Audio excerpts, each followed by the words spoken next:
एक बार धर्मराज युधिष्ठिर ने भगवान श्री कृष्ण से पूछा कि चैत्र मास के कृष्ण पक्ष की एकादशी का क्या नाम है और इस व्रत को करने का क्या महात्म्य है, आप कृपया हमें ये बताएं।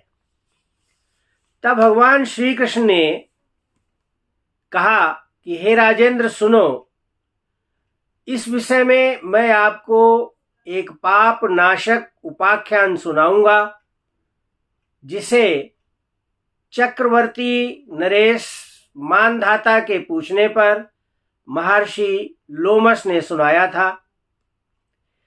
यह कथा पद्म पुराण के उत्तरखंड में आती है। एक बार महाराज मानधाता ने लोमस ऋषि से पूछा कि चैत्र मास के कृष्ण पक्ष में पड़ने वाली एकादशी का नाम क्या है और उसको करने से हमें क्या फल मिलता है। तब लोमस ऋषि ने कहा कि हे नृपश्रेष्ठ सुनिए, प्राचीन काल में चैत्र रथ नाम का एक वन था। उस वन में मेधावी नाम के एक ऋषि तपस्या कर रहे थे। उसी वन में एक दिन कुछ गंधर्व कन्याएं विहार करने के लिए आईं और वहां नृत्य कर आनंद मनाने लगीं, एंजॉय करने लगीं। उन्हीं गंधर्व कन्याओं में मंजू घोषा नाम की एक कन्या थी। मंजू घोषा एक दिन उन मेधावी ऋषि के आश्रम के पास पहुंच गई और मेधावी ऋषि को देखकर वह गंधर्व कन्या उनके प्रति आकृष्ट हो गई। इसलिए वह मेधावी ऋषि के आश्रम से कुछ दूर पर बैठकर, कुछ दूर एक पेड़ के छाया में बैठकर वीणा बजाने लगी। वीणा वादन की ध्वनि मेधावी ऋषि के कानों में पड़ी तो उन्होंने सोचा कि देखें ये कौन है जो इतनी सुंदर वीणा बजा रहा है, इतनी मनमोहक वीणा की ध्वनि निकाल रहा है। वह घूमते घूमते वहां पहुंचे जहां मंजू घोषा थी। मंजू घोषा के वीणा वादन की मधुरता और मंजू घोषा की सुंदरता को देखकर मेधावी ऋषि उस गंधर्व कन्या पर मोहित हो गए। मुनि को काम मोहित देखकर मंजू घोषा मेधावी ऋषि के पास आई और उनका आलिंगन करने लगी। अब दोनों यानी कि मेधावी ऋषि और मंजू घोषा उसी वन में साथ साथ निवास करने लगे।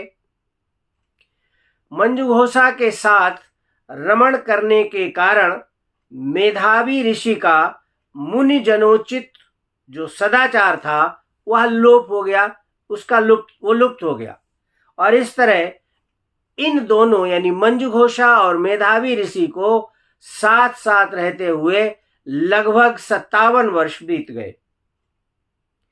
एक दिन मंजू घोषा ने कहा कि हे ऋषिवर, अब मैं देवलोक को जाना चाहती हूं, आप मुझे आज्ञा दें।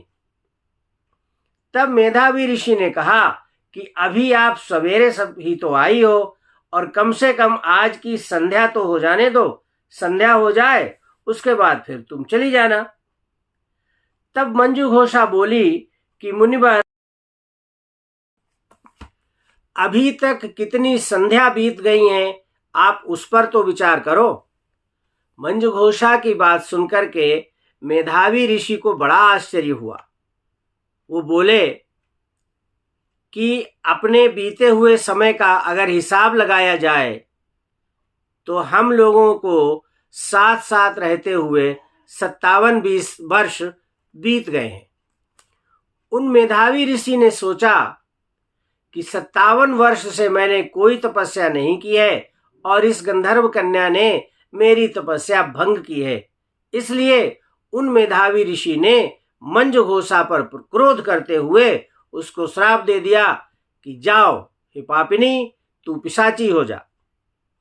तुरंत वो गंधर्वी कुरूप पिशाची बन गई।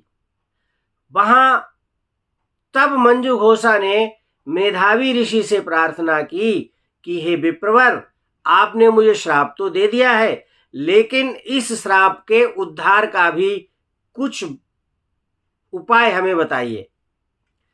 कहा जाता है कि सत्पुरुषों के साथ 7 कदम चलने पर या 7 वाक्य बोलने से ही मैत्री हो जाती है और जीवन आनंदमय हो जाता है।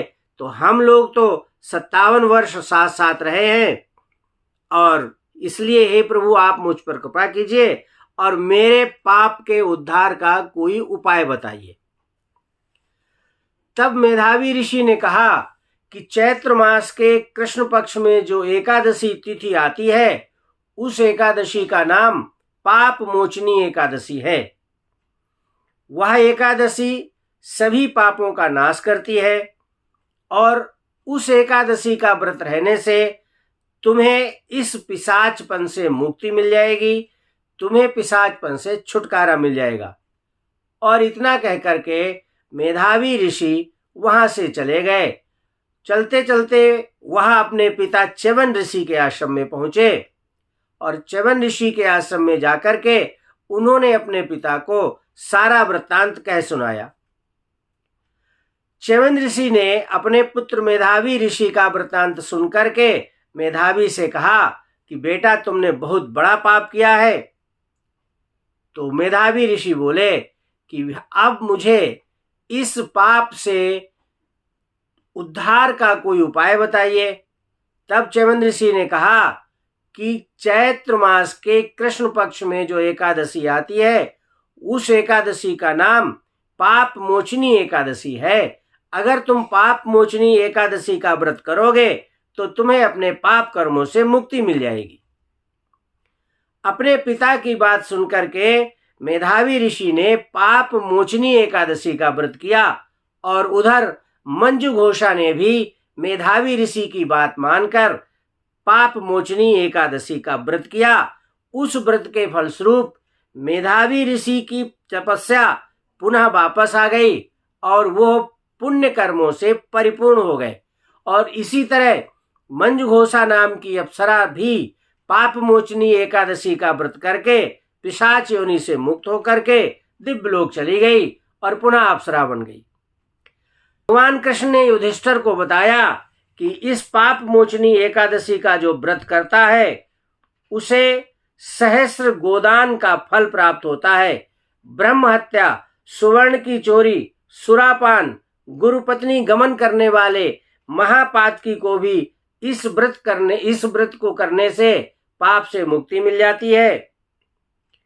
और इसलिए जो व्यक्ति इस पाप मोचनी एकादशी का व्रत करता है उसके समस्त पापों का अंत हो जाता है।